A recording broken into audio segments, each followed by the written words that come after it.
বরিশাল নগরীর সদর রোডে একটি হাউজিং প্রতিষ্ঠানের ব্যবস্থাপনা পরিচালকের অফিসে ঢুকে সংঘবদ্ধভাবে হামলার সিসিটিভি ফুটেজ সামাজিক যোগাযোগ মাধ্যমে ছড়িয়ে পড়েছে। ভিডিওতে দেখা যায় 6 থেকে 7 জন ব্যক্তি একটি অফিসে প্রবেশ করছে।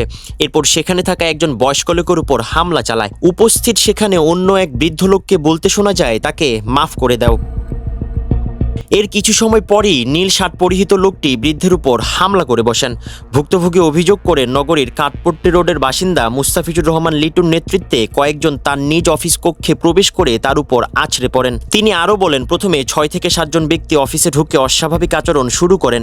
এক পর্যায়ে তারা আব্দুল আজিজ হাওলাদারকে মারধর করেন এবং শারীরিকভাবে নির্যাতনও করেন। এমনকি তার অন্ডকোষ চেপে ধরে ভয়ভীতি সৃষ্টি করা হয় বলেও অভিযোগ রয়েছে। এ সময় অফিসের কর্মচারী তাকে রক্ষা করতে এগিয়ে এলেও হামলাকারীদের বাধার মুখে ব্যর্থ হন। পরে ভয়ভীতি ও শারীরিক নির্যাতনের মাধ্যমে ভুক্তভোগীকে 2টি চেক ও 2টি স্ট্যাম্পে জোরপূর্বক স্বাক্ষর করানো হয় বলে অভিযোগ করেন তিনি। এ ঘটনার পর বিষয়টি নিয়ে এলাকায় চাঞ্চল্যের সৃষ্টি হয়েছে। ভুক্তভোগী আব্দুল আজিজ হাওলাদার দোষীদের বিরুদ্ধে আইনগত ব্যবস্থা গ্রহণ এবং ঘটনার সুষ্ঠু তদন্তের দাবিও জানিয়েছেন।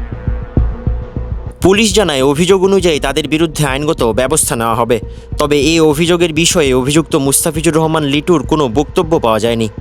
Mustafizur Rahman, prime TV, news desk.